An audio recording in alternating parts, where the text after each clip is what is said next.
You are not financial free. सिर्फ assets होने से फाइनेंशियल फ्रीडम का कोई कनेक्शन नहीं है।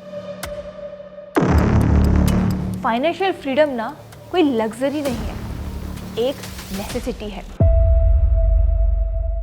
क्या आप सपना देखते हैं सबैटिकल लेने का और दुनिया घूमने का, लेकिन फाइनेंशियल कमिटमेंट ने कहीं फंसा रखा है? अगर आपका आंसर है यस, तो आप फाइनेंशियल फ्री नहीं है।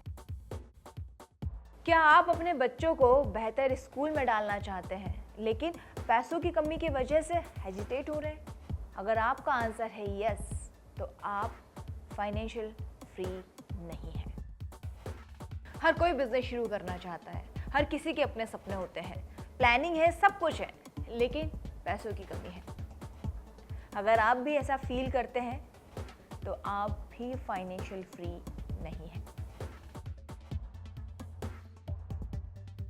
अर्ली रिटायरमेंट लेने के बारे में सोच रहे हैं, लेकिन फिर दूसरी तरफ ये भी ख्याल आता है कि बाकी के जो हर महीने के जो खर्चे उसे कैसे मैनेज करेंगे।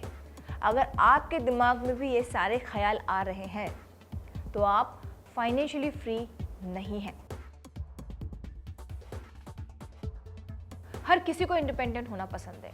पेरेंट्स नहीं चाहते कि वो अपने बच्चों पे डिपेंड हो, बच्चे नहीं चाहते कि वो पेरेंट्स पे डिपेंड हो।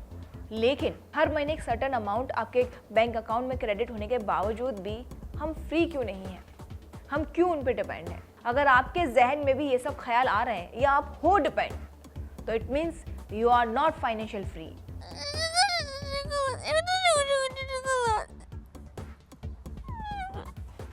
फाइनेंशियल फ्रीडम, जीने की आजादी, क्या होता है ये? सब चीजें जानेंगे step by step with example. Financial freedom का मतलब ये होता है कि हमारे सारे एक्सपेंसेस कवर हो सके, वो भी बिना किसी कॉम्प्रोमाइज के और ना ही किसी भी तरह की परेशानी से। एग्जाम्पल के थ्रू मैं आपको बताने की कोशिश करती हूँ। एक एग्जाम्पल लेते हैं जिसमें रमेश और प्रिया एक कैरेक्टर है। रमेश है सॉफ्टवेयर इंजीनियर, 20 साल से इंजीनियरिंग की जॉब कर रहा है, लेकिन एक दिन एआई का जन्म हुआ और एआई ने सारा ऑटोमेशन बदल डाला।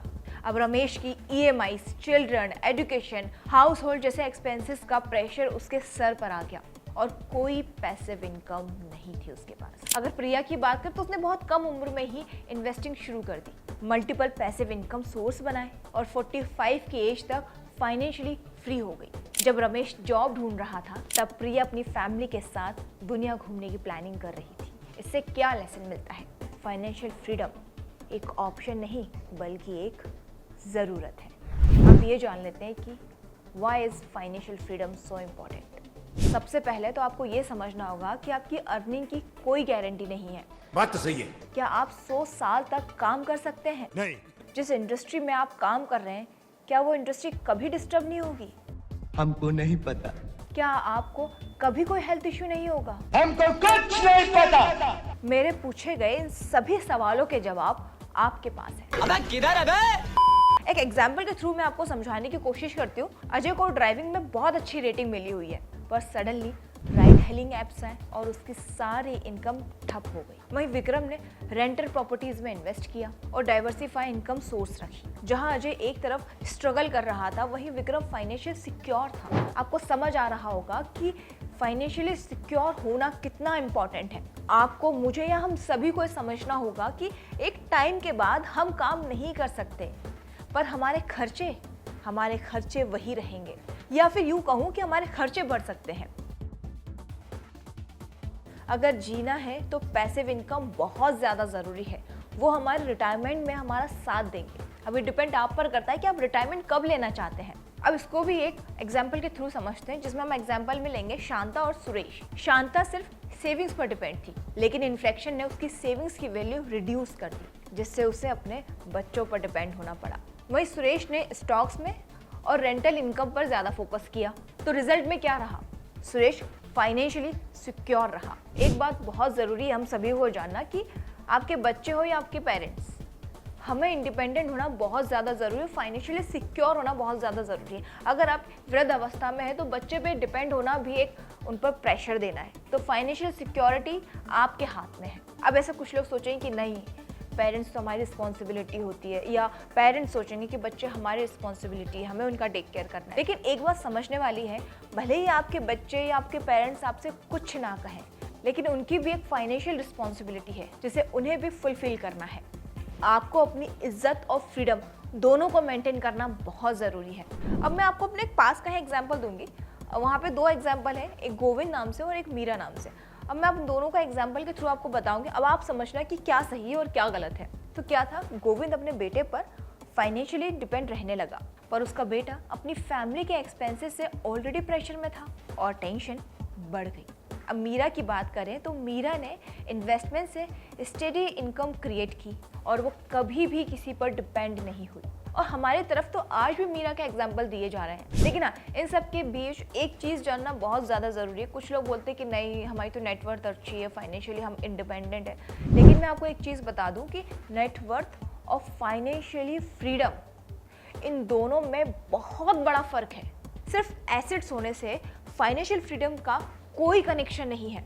अगर आप अपने रियल एस्टेट और एसेट्स को नहीं बेचना चाहते तो एक बात याद रखना कि वो आपको रेगुलर कैश फ्लो नहीं देगा। अब चलो, इसकी बात उठी रही है तो मैं आपको संजय रवि की स्टोरी सुनाती हूँ। संजय जो रियल एस्टेट ओनर था, संजय के पास ना करोड़ों की प्रॉपर्टी थी, पर वही रेगुलर इनकम नहीं, रोज के खर्चों के लिए उसे स्ट्रगल करना पड़ रहा था। वहीं अगर रवि की बात करें तो रवि के पास डाइवर्सिफाइड पोर्टफोलियो था, मंथली कैश फ्लो जनरेट करता था और जीरो फाइनेंशियल स्ट्रेस। अब मैंने आपको नेटवर्थ और फाइनेंशियल फ्रीडम में डिफरेंस तो बता दिया है। अब ये जानना भी जरूरी है कि शॉर्ट टर्म इनकम और फाइनेंशियल फ्रीडम में कितना बड़ा फर्क है। अब मैं आपको एक सिंपल भाषा में समझाती हूँ कि अगर आपको एक टेम्परेरी इनकम सोर्स मिल गया जो आपको हर महीने आपको क्रेडिट हो रहा है, लेकिन क्या गारंटी है कि वो कभी खत्म नहीं होगा, या फिर जहाँ से आपको वो पैसा मिल रहा है वो हर बार वहाँ से मिलता रहेगा? क्या गारंटी इन सब चीज़ों की? इसीलिए सस्टेनेबल और मल्टीपल सोर्स ऑफ इनकम होना बहुत ज़्यादा ज़रूरी है। मेरे द्वारा कही हुई हर एक बात पर आपको ध्यान देने की बहुत ज़्यादा ज़रूरत है, क्योंकि मैंने आपको एक पूरी स्टोरी, एक आपको कहानी के जरिए बताई है जिससे आप समझ पाएं कि एक्चुअली परेशानी आ कर रही है, क्यों हम फाइनेंशियली फ्री नहीं है, क्या प्रॉब्लम में हम क्या फेस कर रहे हैं, तो फिर इस टॉपिक को भी मैं कैसे छोड़ सकती हूँ। तो इस कहानी को भी मैं शुरू करूँगी राज और अनाया की कहानी से। तो ये एक यूट्यूब स्टोरी और मेरा सोर्स भी यूट्यूब ही रहा है। दरअसल बात कुछ ऐसी है कि राज के पास एक यूट्यूब चैनल था और उसने 2 साल में खूब पैसा कमाया, खूब, मतलब आप सोच भी नहीं सकते, उसने खूब पैसा कमाया, खूब अच्छी उसकी अर्निंग हुई है। लेकिन क्या करें, सडनली यूट्यूब का एल्गोरिदम चेंज हो गया और उसकी इनकम आना बंद। लेकिन हाँ, अनाया ने बिजनेस में इन्वेस्ट किया, अपना अच्छा पोर्टफोलियो बनाया और रेंटल इनकम को स्ट्रांगली उसने आगे फॉरवर्ड किया, जिसकी वजह से जब यूट्यूब का एल्गोरिदम चेंज हुआ ना तो उसको किसी भी तरह की फाइनेंशियल क्राइसिस का सामना नहीं करना पड़ा। तो ये कुछ ऐसी बेसिक सी छोटी छोटी चीज़ें हैं जिन्हें हमें फॉलो करना बहुत ज़्यादा ज़रूरी है, क्योंकि किसी भी चीज़ को आप लॉन्ग टर्म के हिसाब से नहीं रख सकते। लेकिन अगर आप अपने पैसों को कुछ इस तरह से मैनेज करें कि वो आपकी सेविंग्स में भी रहे, आपका पैसा भी बढ़ रहा है और आपको एक सिक्योर आपको पैसा मिलता भी जा रहा है, तो ये बहुत ज़्यादा ज़रूरी है। क्योंकि आप लंबे समय तक ना जॉब कर सकते, ना हम काम कर सकते हैं। एक टाइम के बाद हमारी खुद की बॉडी बोलती है कि हमें रिलैक्स चाहिए, हमें आराम चाहिए।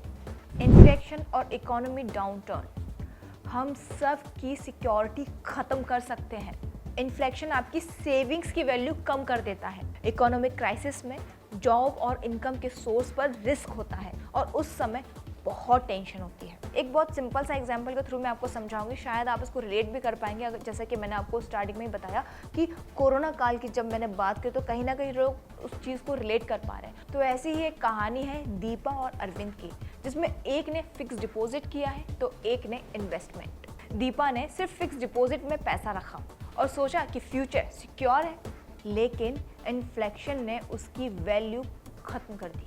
अरविंद ने एसेट्स में इन्वेस्ट किया और टाइम टू टाइम वो ग्रो होता गया और जिससे वो फाइनेंशियली सिक्योर रहा। अब मैंने आपको सारी चीज़ें बताई, तो इस बीच में मेरा एक फ़र्ज़ भी बनता है कि मैं आपको बताऊं किस तरह से आप अपने फाइनेंशियल फ्रीडम को अचीव कर सकते हैं। मल्टीपल पैसिव इनकम सोर्स होनी चाहिए, जैसे real estate, stock market, business और रॉयल्टीज। Second, investment early. जितना जल्दी शुरू करोगे इन्वेस्टमेंट करना, उतना आपके लिए अच्छा रहने वाला है। एंड बहुत इंपॉर्टेंट चीज़, अवॉइड बैड हैबिट्स। जैसे कि क्रेडिट कार्ड और हाई इंटरेस्ट लोन से बचें, क्योंकि बहुत सारे लोग अक्सर इसी में ही डूब जाते हैं। And up skill your self, अगर आप जॉब कर रहे हैं तो उस मार्केट में रेलेवेंट बने। प्लान फॉर रिटायरमेंट अर्ली, 40 साल के बाद आप ये मत सोचो कि अभी आपको शुरू करना है, आपको अभी से शुरू करना है और अपना फ्यूचर सेव करना है। और उससे भी इम्पोर्टेंट, आपको पता नहीं कल क्या हो जाए, तो इसीलिए अपना इमरजेंसी फंड रखना बहुत ज़्यादा ज़रूरी है। कम से कम 6 महीने से 12 महीने का आपका बैकअप एक्सपेंसेस होना चाहिए। जाते जाते मैं आपको एक बात बता दूं कि फाइनेंशियल फ्रीडम ना कोई लग्जरी नहीं है, एक नेसेसिटी है। ये आपकी चॉइस है, ये आपको सिक्योर करता है और पीस ऑफ माइंड भी देता है। और फिर बाद में रिग्रेट करने का क्या मतलब, जो करना है अभी शुरू करें। फिलहाल इस वीडियो में इतना ही। आई होप मेरे द्वारा कही गई ये सारी बातें आपको समझ में आई होगी और आप अपने फाइनेंशियल फ्रीडम के बारे में आज से ही सोचना शुरू करें। इसके अलावा अगर आप किसी और टॉपिक पर वीडियो शॉर्ट्स चाहते हैं तो कमेंट बॉक्स में कमेंट कर मुझसे पूछ सकते हैं। मैं कोशिश करूंगी आपके पूछे गए सभी सवालों पर वीडियो शॉर्ट बना पाऊँ। फिलहाल मुझे एंड तक देखने के लिए दिल से शुक्रिया। ऐसे ही बने रहिएगा हमारे साथ, तब तक के लिए नमस्कार।